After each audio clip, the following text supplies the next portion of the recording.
Audiencia pública, expediente 249-2015, carpeta 42. Cede la palabra al doctor Contreras. Muy bien, muchas gracias, señora presidenta. Muy buenos días a todos los presentes, señor fiscal superior, señor abogado de la defensa. El día de la fecha, hoy 28 de septiembre de 2018, vamos a llevar a cabo la audiencia de vista en el expediente 249-2015-49.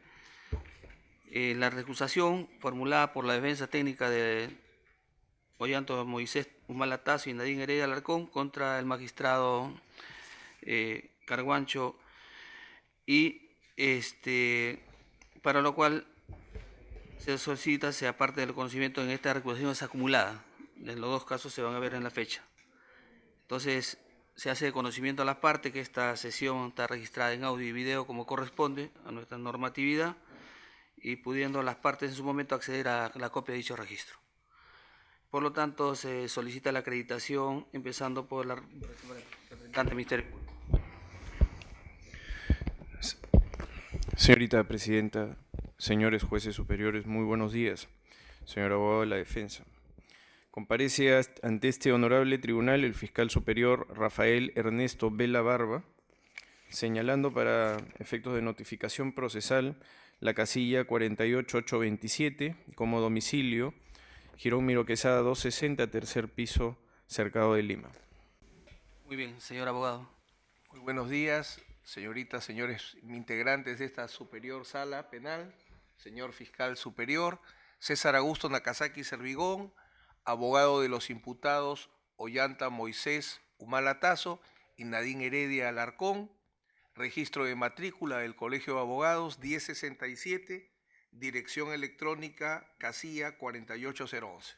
Muy bien. Habiéndose acreditado las partes, solicitamos a la especialista que dé cuenta de la impugnación, de la recusación. Señorita presidenta, miembros del colegiado, partes procesales presentes y público en general, tengan todos ustedes muy buenos días. Señorita presidenta, doy cuenta a usted en el expediente 249-2015, cuaderno 42, el cual se formula recusación por parte de Julio César Espinosa Goyena y César Augusto Nakazaki Servigón, defensas técnicas de Ollanta Moisés Humala Tasso y Nadine Heredia Alarcón, contra el juez de la investigación preparatoria que interviene en la presente causa, solicitándose aparte del conocimiento de la presente causa. Con fecha 2 de mayo del 2018, Julio César Espinosa Goyena, defensa técnica de Ollanta Moisés Humala Tasso y Nadine Heredia Alarcón, formuló recusación contra el juez de investigación preparatoria nacional que interviene en la presente causa. Mediante la resolución número 1 de fecha 3 de mayo del 2018, el primer juzgado de investigación preparatoria nacional rechaza de plano la recusación. Asimismo, con fecha 10 de mayo del 2018, César Augusto Nakazaki Servigón, defensa técnica de Ollanta Moisés Humala Tasso y Nadine Heredia Alarcón, solicita formular recusación contra el juez de primer juzgado de investigación preparatoria nacional, Richard Augusto Concepción Carguancho. Mediante la resolución número 1 de fecha 18 de mayo del 2018, el primer juzgado de investigación preparatoria nacional no acepta la recusación. Mediante la resolución número 1 de fecha 24 de mayo del 2018, la primera sala penal de apelaciones nacional resuelve acumular el expediente 249-2015-45 al expediente número 249-2015-42, referentes a las recusaciones interpuestas por las defensas técnicas de los investigados antes mencionados. Finalmente, mediante la resolución número 8 de fecha 21 de septiembre del 2018, la primera sala penal de apelaciones nacional, atendiendo dicho pedido, señala convocar audiencia para el presente día. Es todo cuanto tengo que informar. Muchas gracias. Muchas gracias, especialista. Se consulta la defensa técnica si se ratifica el pedido de recusación, es esta recusación que ha sido acumulada contra el juez Richard Concepción Carguancho. Nos ratificamos en la primera recusación y respecto a la segunda recusación nos desistimos de la misma al entender que de acuerdo a la doctrina ya establecida por esta sala en otras recusaciones corresponde discutir los cuestionamientos que tenemos contra los autos de incautación en el recurso de apelación correspondiente. Así que solo nos ratificamos en la primera recusación. Muy bien, estando ello aclarado, entonces la sala va a tener en cuenta y también, en este caso, el señor representante del Ministerio Público. Muy bien, entonces vamos a conceder uso a la palabra al recusante por el término de 10 minutos, a bien sustente lo pertinente. Con su venia, señorita presidenta, señores integrantes de la sala, la causa de recusación, temor de parcialidad, conforme al artículo 53, inciso 1, parágrafo E, es decir, causa de recusación genérica. El hecho, la declaración por el Tribunal Constitucional respecto a que la prisión preventiva que sufrieron mis patrocinados constituyó una detención arbitraria, un acto inconstitucional, y si este hecho genera o no duda razonable respecto a la imparcialidad del señor juez de investigación preparatoria. Ese es nuestro caso. No es el auto de prisión emitido en su momento, no. La causa por la cual nosotros recusamos es la declaración que hace el máximo intérprete de la Constitución, el Tribunal Constitucional, donde dice: la prisión preventiva que ustedes han sufrido era inconstitucional, arbitraria, y por eso la cesamos. Entonces, si un juez ha metido contra mí una detención arbitraria, eso me genera o no duda razonable respecto a su imparcialidad. Esta sala ya ha marcado doctrina respecto al temor de parcialidad, recogiendo correctamente lo que en su momento construyó el Tribunal Europeo de Derechos Humanos en el caso de Cooper sobre la teoría de las apariencias. Lo que se tiene que probar es un hecho que justifique una apariencia que el juez no va a ser imparcial. No tengo que probar en el grado de certeza que el juez está parcializado. Lo que tengo que probar es si existe un hecho que hace razonable que tenga temor, que no va a ser imparcial en su actuación. La Corte Suprema de la República, en el Acuerdo Plenario 3-2007, CJ 116 del 17 de noviembre del 2007, analizó una práctica. Se interponía un habeas corpus, se interponía un amparo, se interponía una queja funcional y con el escrito o el cargo se recusaba al juez. Entonces la Corte Suprema dijo: basta que haya una demanda de habeas corpus o una demanda de amparo para poder recusar a un juez. Obviamente no. La Corte Suprema dice textualmente: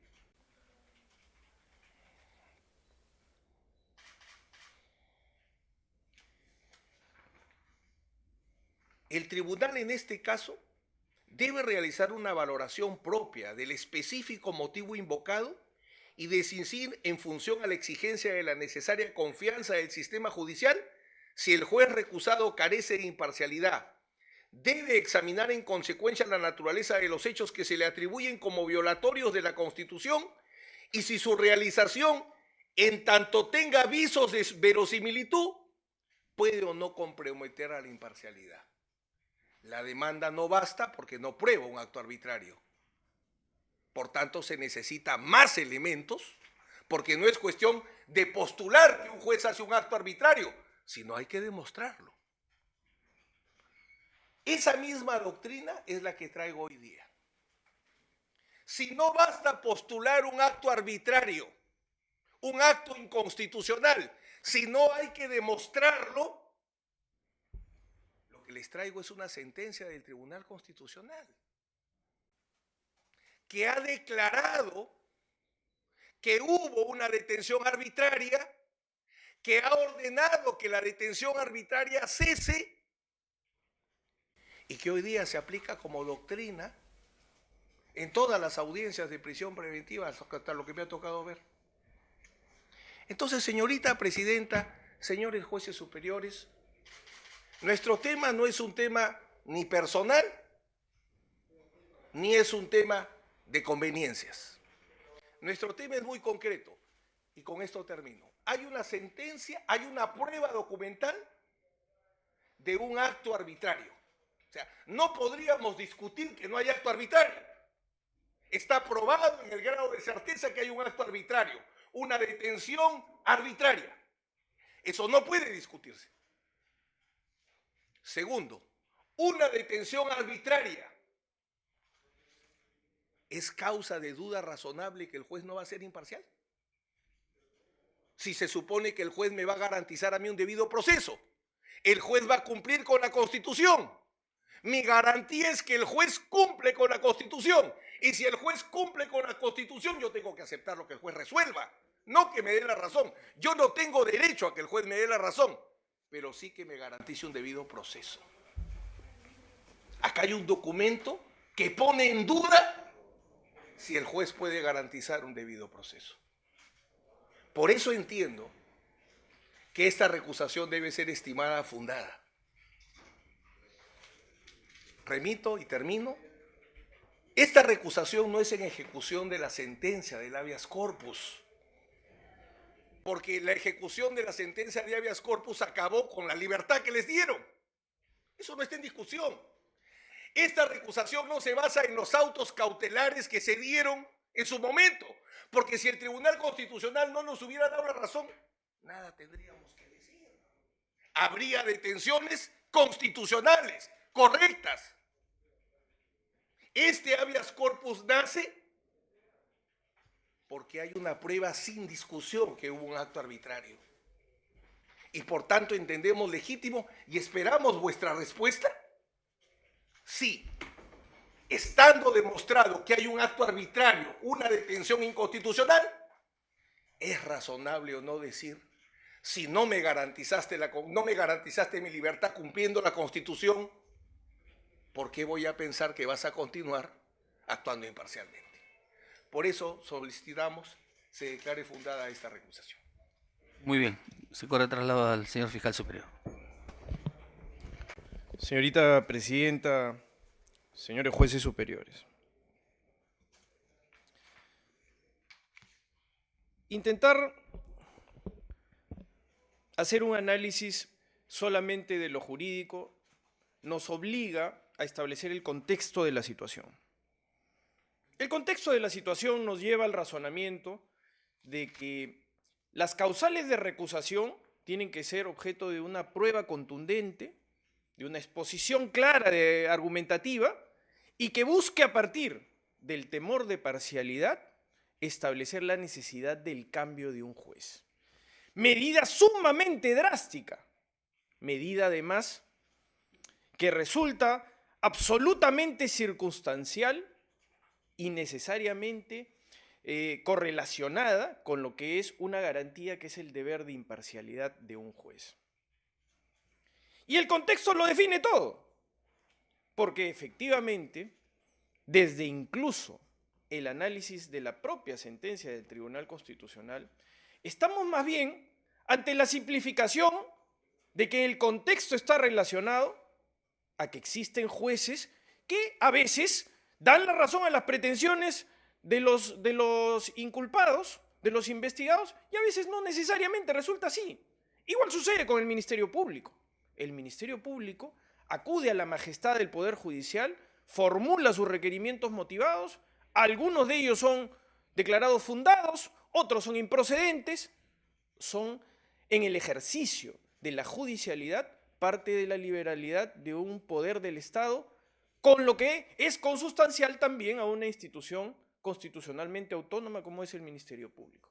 Pero también están los pedidos que normalmente son formulados por los investigados en el ejercicio de su derecho, más en un modelo acusatorio, garantista, en donde el juez de garantías establece un equilibrio necesariamente vinculado al deber de imparcialidad. Pero sucede que cuando el juez toma decisiones, Estas se someten al control de garantía, a la pluralidad de instancia, como efectivamente ha venido sucediendo. Todo esto se trastoca a partir de un pedido formulado, de un requerimiento formulado por el Ministerio Público de Prisión Preventiva. Requerimiento de prisión preventiva que es resuelto por el juez Richard Concepción Carguancho en una decisión motivada, que es materia de reexamen, confirmada por una segunda sala superior, que además también es de conocimiento de la Corte Suprema a partir de un recurso de casación excepcional,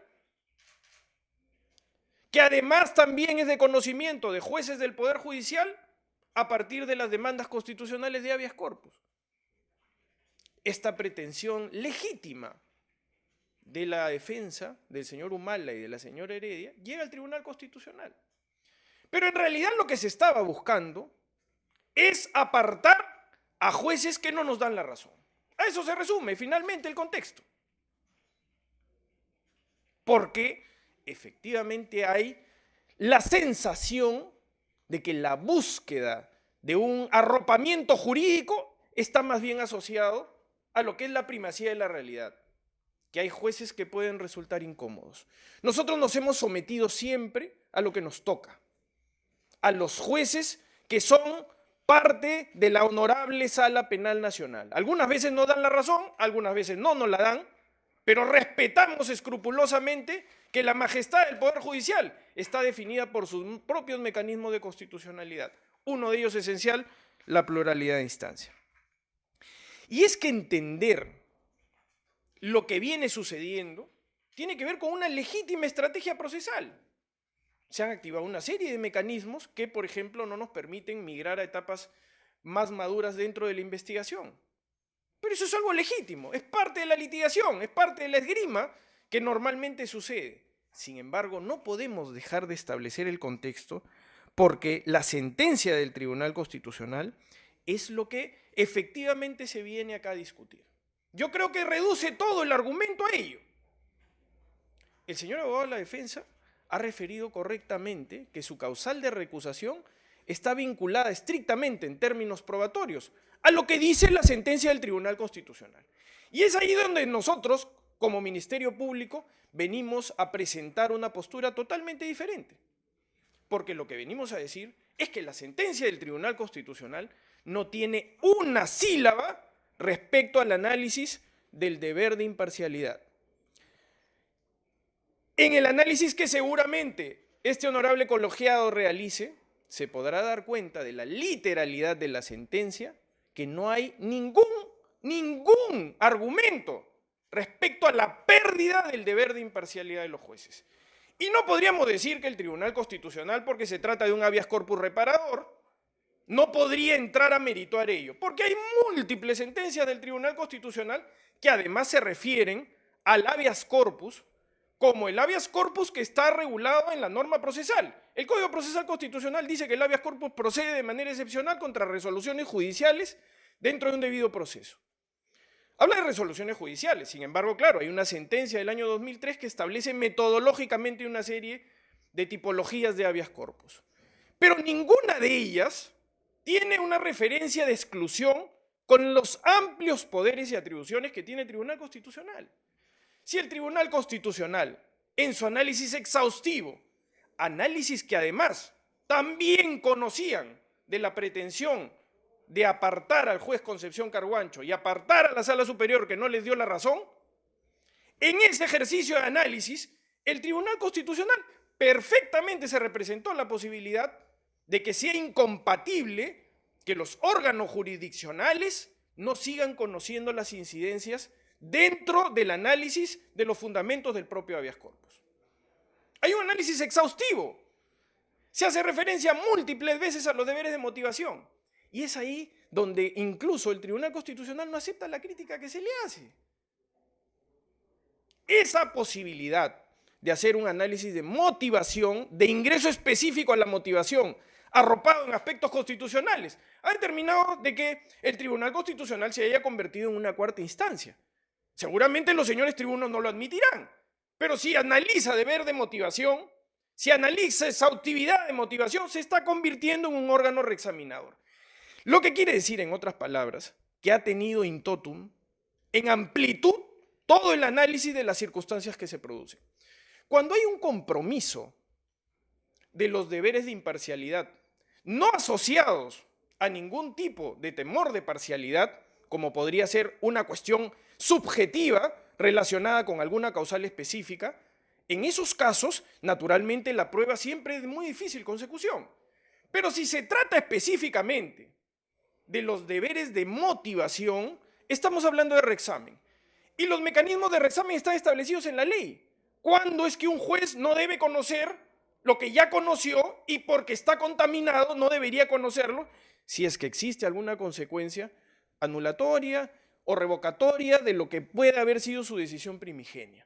En esos casos la ley dice, bueno, efectivamente, como adelantaste opinión, entonces no puedes seguir conociendo, porque reexaminando el tema es discrecionalidad del juez que realice el reexamen determinar si es el mismo órgano jurisdiccional el que seguirá conociéndolo o será otro.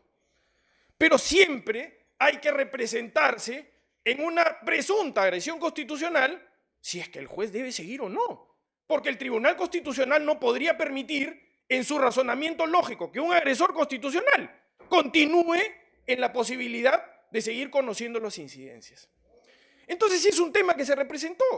Incluso hay declaraciones públicas del señor Blume, del señor Eloy Espinosa Saldaña, en donde ante un requerimiento del Ministerio Público respecto a la posibilidad de que se esté instrumentalizando el habeas corpus para apartar al juez, que te resulte incómodo, entonces los señores dijeron, no, ese es un escenario tremendista, eso no va a pasar, van a ver la sentencia, y efectivamente cumplieron, porque más allá de haber declarado fundada la demanda constitucional de habeas corpus, es verdad que no hay una sílaba respecto al apartamiento de los jueces que conocieron en su momento y en su oportunidad las incidencias relacionadas con los motivos del habeas corpus, con los argumentos del habeas corpus.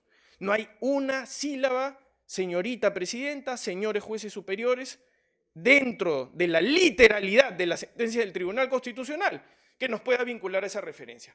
Por tanto, se trata de una inferencia de la defensa que termina añadiendo argumentos a la sentencia del Tribunal Constitucional. Y la sentencia del Tribunal Constitucional es inmutable. Solamente se puede modificar una sentencia del Tribunal Constitucional a través del mecanismo de la aclaración o de la subsanación, que está incluido en el artículo 121 del Código Procesal Constitucional. ¿Se hizo alguna aclaración al respecto? ¿Se le pidió algo al respecto al tribunal? No se le pidió nada. Tal vez fue la euforia de la victoria, todo lo exultante que termina siendo un componente político incluso dentro de la situación que se produjo eventualmente y que evidentemente en nuestra posición nosotros no podemos ni criticar ni tampoco podemos especular por qué no se hizo, porque ni siquiera nosotros éramos parte en el habeas corpus. No podíamos formular una aclaración, no podíamos establecer tampoco ninguna circunstancia de ese tipo.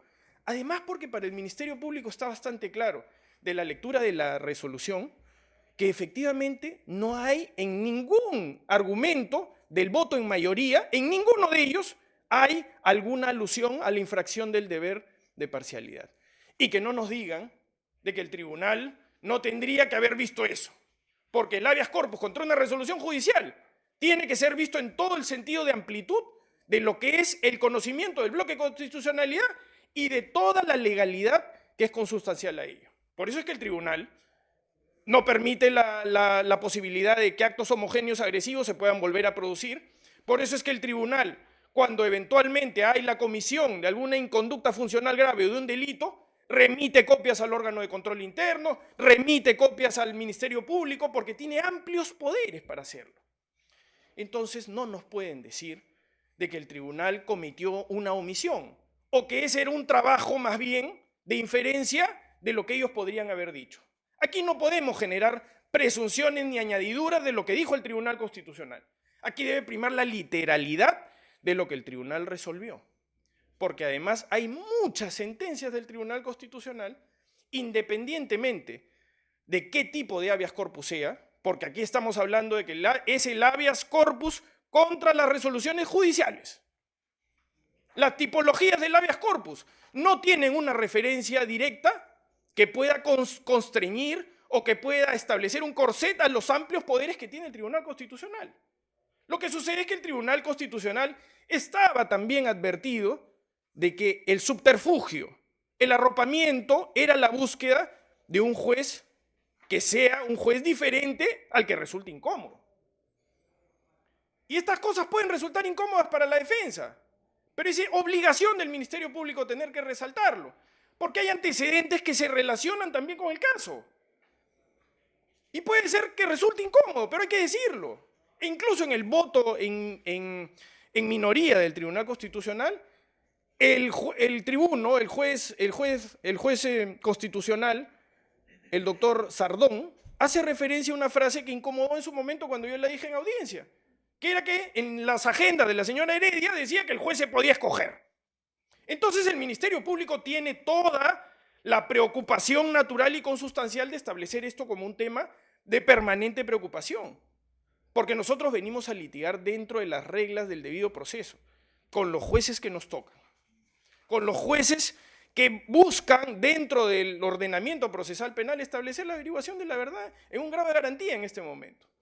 De tal manera que en esa situación, estableciendo todos estos parámetros, el apartamiento de un juez debe tener un carácter estrictamente eventual y tiene que estar claramente establecido en una sentencia. No puede ser que establezcamos interpretaciones fuera de la literalidad, interpretaciones extensivas, interpretaciones auténticas de lo que el Tribunal Constitucional resolvió en su momento. Y todo esto fue materia de discusión. No es que haya quedado fuera de un agotamiento de análisis de los argumentos que se plantearon en su oportunidad. Aquí el Tribunal Constitucional resolvió sobre la base de una serie de circunstancias, algunas extraprocesales y otras procesales. Pero no podríamos decir que el tribunal no haya contemporizado la necesidad de excluir a un juez, de recusarlo del conocimiento, porque estaríamos presumiendo más bien de que existiría una omisión deliberada en ese aspecto. Y la sentencia, podemos criticarla, tenemos derecho a criticarla. De hecho, la sentencia del Tribunal Constitucional establece parámetros que, gracias a Dios, que el Poder Judicial no sigue. Imagínense ustedes el caso de los cuellos blancos actualmente. La sentencia del Tribunal Constitucional lo que decía, en otras palabras, era de que cualquier audio obtenido de escuchas legales primero tiene que ser objeto de contradicción para que tenga validez en un aspecto cautelar. Mire qué pasa eso ahora. Imaginémonos esa realidad. Entonces el juez de la Corte Suprema no podría haber dictado ninguna medida, porque finalmente tendría que primero haber llamado a todos los que están involucrados en el caso para decirles si ha sido editado, si es su voz, que tenga derecho a la contradicción mínima. Gracias a Dios que no se cumple ese criterio del Tribunal Constitucional, porque estaríamos más bien contra una gravísima condición y precedente en la lucha contra la gran criminalidad y la corrupción. Por tanto, la podemos criticar, la sentencia, pero tenemos que respetarla desde lo que ha resuelto y su literalidad, específicamente de lo que es consustancial a los argumentos que se pusieron. Podemos seguirlas criticando.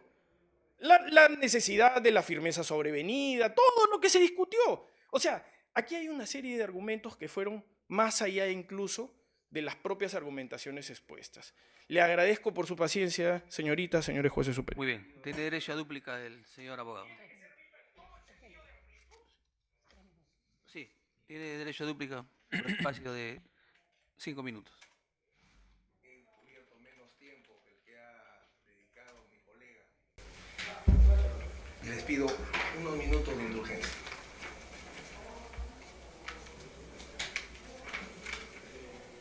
Un sofisma es argumentar mucho y no responder al tema que es objeto de discusión.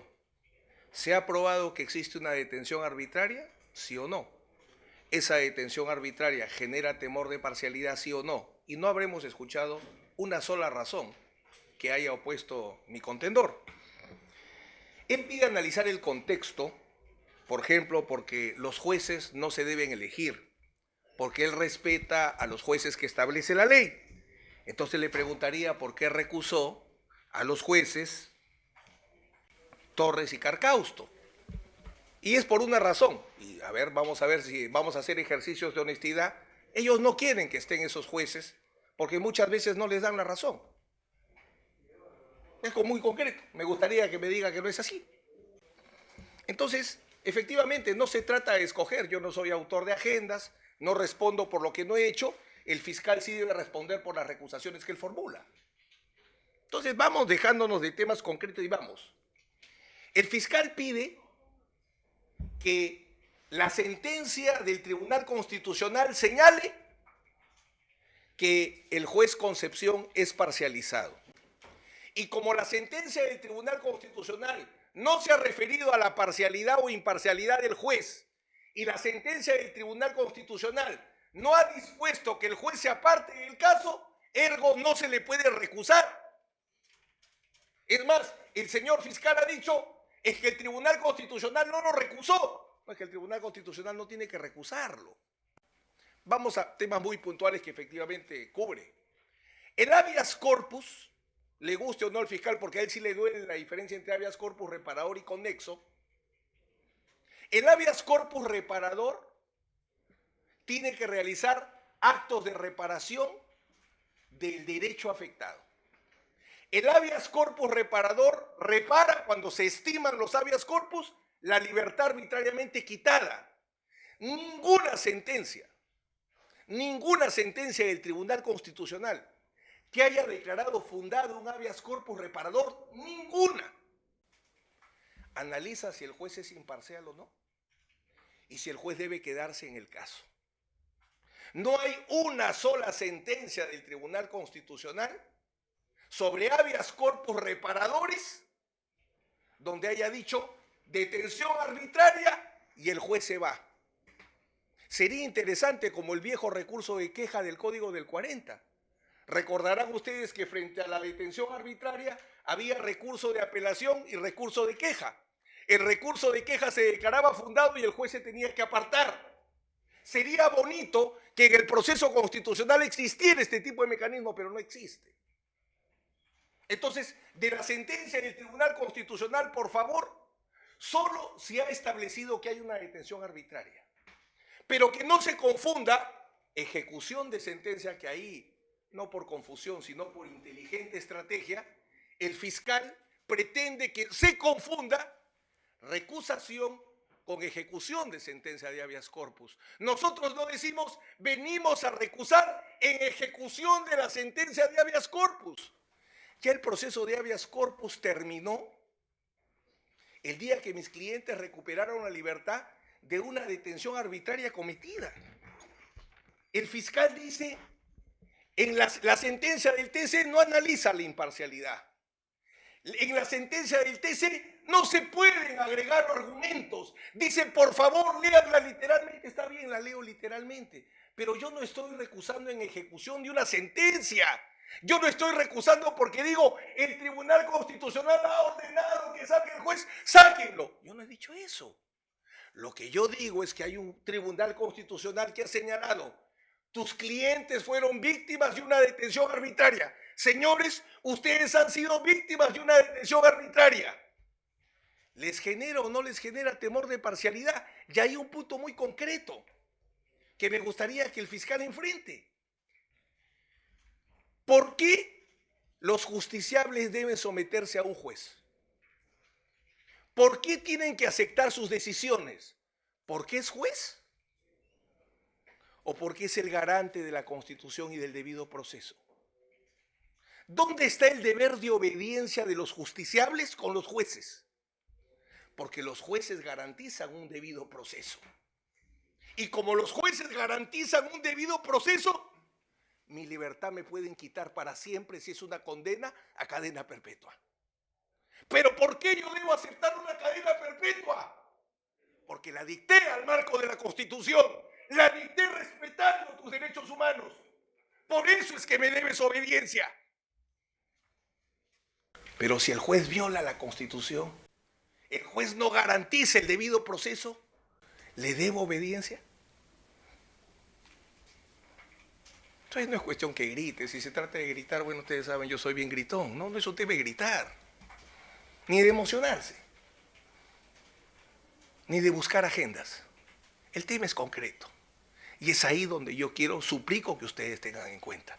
Por favor, yo no vengo a ejecutar una sentencia de habeas corpus. Es más, yo señalo claramente, la sentencia del Tribunal Constitucional ordena que salga el juez. No, no ordena. La sentencia del Tribunal Constitucional analiza si la garantía de la imparcialidad, no la analiza. Porque se le dijo detención arbitraria. No se interpuso un habeas corpus conexo. Yo he interpuesto habeas corpus conexo. Sería bueno que la Fiscalía, cuando quiera defender sus casos, levante la bandera de la legitimidad que tiene, porque nunca se presentan en ningún habeas corpus en la historia. Me he cansado de ir a todos los fiscales de la nación y les digo, ¿por qué ustedes no salen a defender los casos? Nunca van. Jamás. En lo que a mí toca como experiencia, nunca he visto que el Ministerio Público, solo las víctimas tenemos que ir a defender. Nunca el fiscal. Por estas consideraciones insistimos en nuestra posición que se resuelve el habeas corpus, perdón, la recusación sobre lo que se ha dicho. Hay una detención arbitraria, genera o no temor de parcialidad. Nosotros, vuelvo a insistir firmemente, no pedimos la ejecución de la sentencia de habeas corpus. Muy bien, señor fiscal, por el mismo tema. Sí, muchas gracias, señorita presidenta, señores jueces superiores. A ver, tratar de brevemente establecer el contexto de lo que estamos argumentando. El señor abogado ha hecho referencia a una recusación que se planteó en su oportunidad por parte del Ministerio Público. Nosotros no hemos iniciado este carnaval de recusaciones. Lo hicieron los señores. Ante la circunstancia de que efectivamente se interpuso una recusación, ya no es lo que el Ministerio Público diga, es lo que resolvió la Honorable Sala Penal Nacional. El doctor Nakazaki debería emplazar a los jueces de la Sala Penal Nacional que han respondido a una pretensión del Ministerio Público. Nosotros postulamos una pretensión que fue amparada por el propio Poder Judicial. De tal manera que ya no es solamente lo que diga el fiscal, es lo que resolvió el Poder Judicial finalmente. De tal manera que la resolución que aparta, que recusa al juez Carcausto Caya y a la señora Torre Muñoz, es una decisión dentro del ejercicio de la función jurisdiccional y que ha cumplido con todos los deberes de motivación, de la misma manera que la semana pasada la jueza Condori fue apartada también del conocimiento de estas investigaciones. Y eso nosotros lo respetamos, porque estamos sometidos a la judicialidad. De tal manera que en principio no es lo que diga el Ministerio Público, porque esa pretensión está respondida en tutela judicial efectiva por la Sala Penal Nacional. Así que al final a quien está cuestionando no es solamente al Ministerio Público, sino también está cuestionando a la Honorable Sala Penal Nacional que así lo decidió, en principio. El tema, por supuesto, que es sumamente grave. Estamos investigando a un expresidente constitucional de la República por graves cargos de lavado de activos por pertenencia a una organización criminal, con todo lo que eso significa. Entonces el contexto es relevante siempre, no solamente en función de lo que a la defensa le pueda convenir. Por eso es que no les agrada que el juez Ardón haya puesto dentro de su voto en minoría que el juez se puede escoger, que es una frase completamente relevante a partir de lo que estamos discutiendo en este momento. Así que, sencillamente, no hay que crisparse, sino que hay que establecer el razonamiento propio de la necesaria también argumentación que se da en un colegiado, donde hay personas que votan a favor de ellos y personas que votan en contra, pero que nosotros tenemos que necesariamente recoger también dentro de lo que es la conexidad de lo que venimos a presentar como argumentos opuestos. Decimos que aquí lo que se está buscando es una especie de interpretación auténtica de lo que se resolvió en el habeas corpus. Se están buscando añadir argumentos, se están buscando añadir cuestiones que deben ser resueltas dentro de la literalidad de la sentencia, porque efectivamente eso viene siendo así. Y no es verdad lo que les vienen a decir respecto a que el Tribunal Constitucional no resuelve excluyendo o manteniendo a los jueces cuyas decisiones son objeto de control constitucional. Como evidentemente las resoluciones no tienen que ser objeto de prueba y no se tienen que adjuntar, pero aquí el Ministerio Público viene a hacer referencia a varias de ellas. Sentencia en el expediente 5350 del 2009, habeas corpus, 10 de agosto del 2010.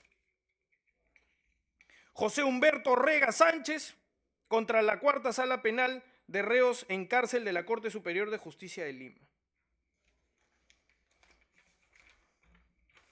¿Qué resuelve? La sentencia resuelve declarar fundada la demanda de habeas corpus y dice, dentro de su parte resolutiva, que el propio órgano jurisdiccional tiene el plazo de 60 días naturales para que emita una resolución conforme a los argumentos expuestos por el propio Tribunal Constitucional. Caso del señor Julio Rolando Salazar Monroe. Sentencia del Tribunal Constitucional 3509 del año 2009. Curiosamente, habeas corpus interpuesto por el señor Julio César Espinosa Goyena, abogado que hace codefensa con el señor Nakazaki. El caso del señor Walter II Gaspar Chacón Málaga también se resuelve de la misma manera. Fundada la demanda, yo le pido por favor que no me Sí, señor interrumpa. abogado, por favor, guarde respeto a lo que está Yo he diciendo. respetado con Sí, mi silencio se escrupulosamente. le llama su la argumentación. atención, señor.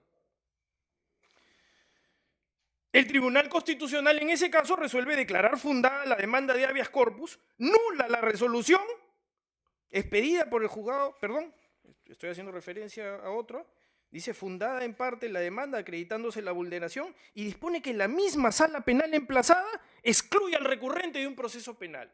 Por supuesto que eso genera consecuencias porque quienes conocemos el caso Chacón Málaga sabemos que no solamente estaba investigado el señor Chacón Málaga, sino también una serie de familiares también relacionados con el señor Chacón Málaga. Por tanto, si había alguna consideración conexa sobre la pérdida de imparcialidad, debió haberlo resuelto, porque resulta que es un agresor constitucional también desde lo que se dice en la defensa. Expediente 7901 del 2013. Fundada la demanda de habeas corpus, en consecuencia nula la resolución y obliga a que el mismo juzgado militar de Lambayeque y Cajamarca vuelva a emitir una resolución conforme a los parámetros del Tribunal Constitucional. Sentencia 3997 del año 2013, igual. Fundada la demanda de habeas corpus y ordena a la misma sala penal liquidadora de la Corte de Sullana que en base al contenido del probatorio de un dividido ofrecido vuelva a emitir decisión de acuerdo a los fundamentos del Tribunal Constitucional. Y sigo. Sentencia 4096 del año 2016, el actual colegiado del Tribunal Constitucional. Fundada la demanda de habeas corpus a favor del señor Jorge Hernán Herrera García. Nula la resolución. Ordenan al mismo juzgado de investigación preparatoria de Tambopata que emita un nuevo pronunciamiento en el plazo de 48 horas. Así que no nos vengan a decir que el tribunal no analiza, no establece la necesaria determinación de que cuando hay la posibilidad de que el órgano jurisdiccional esté gravemente comprometido, deba ser excluido, porque lo dice expresamente. Tal vez en esta situación no hay una expresa determinación que debería haber sido lo correcto. ¿Por qué? Porque en todo momento se especulaba antes de la decisión del Tribunal Constitucional si esta no era una estrategia para más bien sacar jueces incómodos. Entonces, en ese contexto, evidentemente el tribunal tal vez debió haberlo incluido. Y dentro de esta oscuridad, de esta posibilidad de ambigüedades interpretativas, el Ministerio Público lo que viene a decir claramente es que a una sentencia expedida por el Tribunal Constitucional no se pueden establecer juicios de inferencia lógica, porque su literalidad es la que demuestra si efectivamente había algún compromiso en el temor de parcialidad o en el deber de imparcialidad que un juez debe tener. Porque de ser así, lo que dice el Ministerio Público en esta circunstancia ante su honorable colegiado es que eso no se puede presumir, es que eso no puede ser un juicio de inferencia lógica, porque no podría darse a partir de la liberalidad de la interpretación de quien quiere hacer uso de esos argumentos, que además, dicho sea de paso, no tienen que ver en absoluto con algún análisis específico de lo que es el deber de imparcialidad. Aquí de lo que se trata es de finalmente establecer si en esa deficiencia de motivación a la que explica el Tribunal Constitucional exhaustivamente, para nosotros equivocadamente, en derecho de crítica, si es que el Tribunal Constitucional en ese deber de motivación, sus consecuencias son las de necesariamente excluir, y que no nos vengan a decir de que el tribunal no conoce la ley, porque es el supremo intérprete de la constitucionalidad de las leyes. El Código Procesal Penal reitero, establece cuándo un juez eventualmente, en base a sus decisiones, pueda eventualmente haber comprometido su deber de imparcialidad. Y en esos casos ordena que se excluya al juez. Si es una sentencia condenatoria, por ejemplo, el Código Procesal Constitucional claramente lo establece y dirá que es otro órgano jurisdiccional el que debe hacerlo. Por tanto, es el ABC del derecho determinar si en un reexamen, si en una cuestión relacionada con la motivación, porque la motivación está directamente relacionada con el reexamen. Están reexaminando motivación.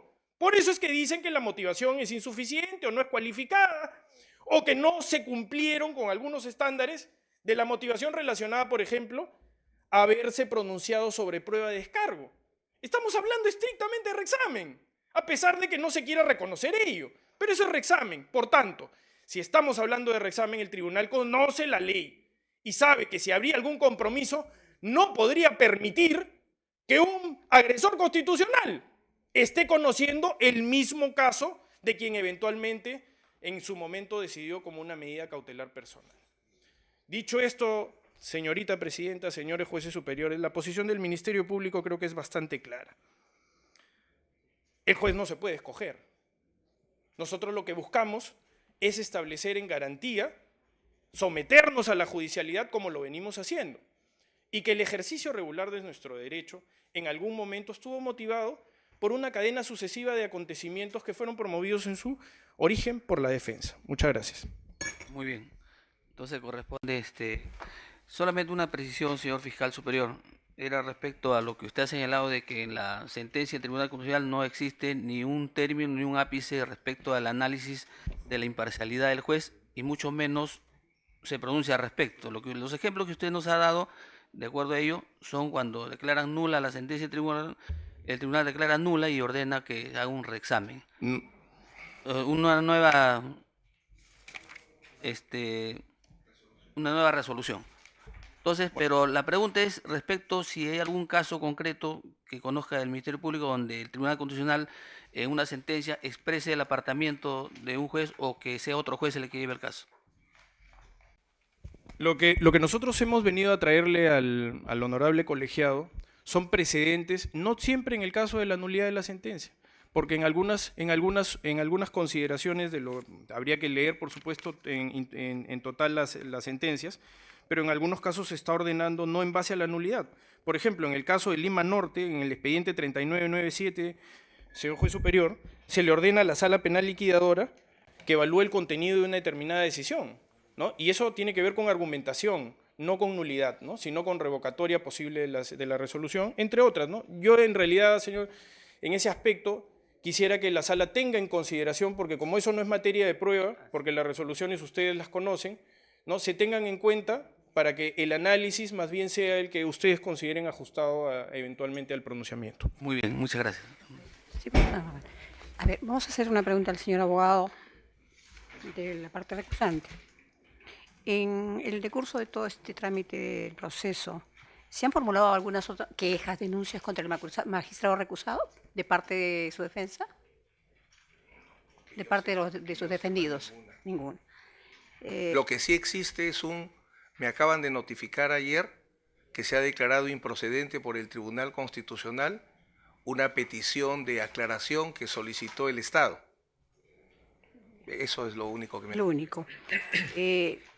También siempre en el tema del decurso del proceso, que es materia de esta recusación, el juez recusado ¿ha rechazado algún pedido de prisión preventiva que ustedes hayan solicitado con anterioridad? Contra nosotros. No. La pregunta es, ¿ustedes en anterior oportunidad, el juez Carguancho, ante un pedido de ustedes de prisión preventiva, ha resuelto en contra de ustedes? O sea, si el fiscal ha pedido un requerimiento de prisión preventiva y el juez Carguancho desestimado. Sí. El que conozco, recuerden que Es este nada a la más. mitad del proceso, el que conozco es el único Señorita, si me permite... Perdón, doctor. Si me permite, señorita presidenta. Sí, efectivamente sí hay un pedido que más bien ampara la posición de la defensa, porque hay una solicitud en su momento de revocatoria de la medida de comparecencia por restricciones por prisión preventiva, que más bien el juez Concepción Carguancho resuelve a favor de la defensa. Perfecto. Señor doctor. Muchas gracias, doctor. Muchas gracias, presidenta. Para el doctor Nakazaki, si bien entendemos, doctor Nakazaki, el acuerdo plenario 3/2007, mediante el cual establece de que la interposición de un recurso de queja o denuncia contra un juez no puede ser materia, evidentemente, de recusación, también, ¿cómo usted interpreta los votos en mayoría que ha emitido el Tribunal Constitucional, que entendemos son de 4, mediante el cual establece esta resolución, no establece un precedente vinculante, ni por ende como de cumplimiento obligatorio para todos los jueces que se pueda cumplir esta sentencia? Mi pregunta es, ¿por qué apartar al juez de la causa si esta sentencia no es un precedente vinculante, si también el Tribunal Constitucional ha establecido que la prisión preventiva no es un adelanto de opinión de sentencia? Si se tratase de una recusación que se basase en la ejecución de la sentencia, convendría con usted en primer punto. El hecho de que sea o no un precedente vinculante, lo que tiene que ver es de cara a si va a ser doctrina para la comunidad. O sea, si es o no un precedente vinculante, lo que nos va a establecer es si lo dicho por el tribunal, el derecho declarado por el Tribunal Constitucional es aplicable al caso o aplicable a la comunidad. En el caso concreto, lo que nosotros determinamos es si esa sentencia del Tribunal Constitucional que determina que hay una prisión preventiva inconstitucional genera o no temor de parcialidad. Me parece que el tema, señor juez superior, con todo respeto, no está en qué efectos pueda tener la sentencia o no. En todo caso, no son los efectos jurídicos, sino son los efectos psicológicos, que es el temor de parcialidad. Son los efectos psicológicos. Si ustedes determinan que, yo me quedo con las palabras del señor fiscal, un agresor de la Constitución no puede continuar, yo pido que le den la razón. Esa frase quisiera que la apliquemos. Si no hay un agresor de la Constitución, hay que estar tranquilos porque el juez va a ser justo. Pero si hay un agresor de la Constitución, entonces tenemos o no la obligación de seguir considerando que es imparcial. Yo le suplicaría, el tema no es los efectos jurídicos sobre la comunidad, ni siquiera sobre el auto cautelar, sino son los efectos psicológicos que no genera sobre el abogado, sino sobre los justiciables, el que se haya determinado que son víctimas de una detención arbitraria. Y la segunda parte, ¿considera usted que la prisión preventiva es un adelanto de una probable sentencia? Ese es otro punto. La recusación no se basa en un prejuzgamiento o contaminación. La Corte Suprema establece que no debe entenderse como un problema de imparcialidad objetiva, sino con relación a las personas. El tema es que si un juez no le hace justicia a un procesado, es la relación entre el juez y el procesado. Sí es un adelanto, pero es un adelanto justificado. Ya fuera el caso, los autos cautelares son un adelanto autorizado por la ley de lo que va a ser el objeto del proceso. O sea, todo auto cautelar por autorización de la ley implica un juicio de provisional sobre lo que va a ser objeto. Pero nuestro tema concreto no es por contaminación procesal. Nuestra recusación no es por contaminación procesal, sino por temor de parcialidad. Correcto, muy bien, muy bien. Muchas gracias. Una pregunta final para el señor representante del Ministerio Público. Si la prisión preventiva no es un adelanto de opinión por parte de un juez, ¿usted cree que esta denaturaliza de alguna manera la causa para que seguirla conociendo? No, en absoluto, señor juez superior. Las aproximaciones cautelares siempre tienen relación con un cierto grado de prejuzgamiento vinculado a lo que la legalidad establece. La ley lo que determina, señor juez superior, es que se presenten graves y fundados elementos de convicción de la probable comisión de un delito, como en este caso ha sido gravemente la determinación del caso de lavado de activos por pertenencia a organización criminal. Lo que no quiere decir que un aspecto cautelar tenga que necesariamente en la proyección ulterior ser objeto de prueba, ¿no? Porque estamos hablando de actos prejurisdiccionales, ¿no? Donde efectivamente hay elementos de convicción, hay elementos de prueba, pero que todos ellos tienen un rasgo cautelar de prejuzgamiento. Naturalmente todos los jueces tendrían que ser recusados si es que eventualmente resuelven una prisión preventiva, porque hay un grado de prejuzgamiento. De hecho, es también el esquema de la recusación, porque cuando se ha planteado la recusación por parte del señor Julio César Espinosa Goyena, dentro de los fundamentos de hecho, todos hacen referencia a la resolución de la prisión preventiva, dice.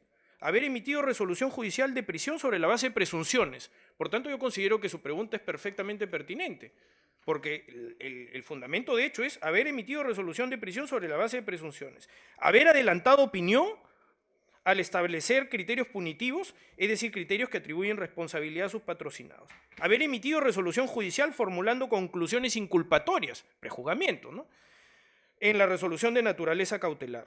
De tal manera que, efectivamente, eso más bien al Ministerio Público lo que le hace presumir es que en realidad la recusación se está remitiendo a las resoluciones de julio del 2017, porque la sentencia del tribunal ha tratado el tema. Por eso es que nosotros buscamos establecer de que la literalidad de la sentencia es la que determina el análisis de la misma. Y si analizaron efectivamente todos estos argumentos que se han expuesto, son porque también han sido parte de los argumentos que en determinado momento fueron materia de análisis del tribunal. Todo esto se dijo ante el tribunal. Por tanto, si fue una causal de recusación, ahora, con mayor razón lo fue en el Tribunal Constitucional y también con razón lo fue en julio del 2017, si esa fue la motivación de hecho. Muy bien. Bien. Solamente, señor fiscal, para que se sirvan a acompañar, en el término más breve, copia de la resolución de la prisión preventiva, copia también de todas las resoluciones sobre las medidas de corrección dictadas en este proceso, para poder tenerlos a la vista. Muy bien. Entonces, habiéndose ya cumplido con las precisiones solicitadas a las partes, se comunica a los sujetos procesales que la decisión va a ser emitida en el plazo de ley y notificada a sus los procesales acreditada en autos. Entonces, siendo las 9:25 de la mañana, se da por concluida la presente audiencia y cerrada la grabación de audio y video.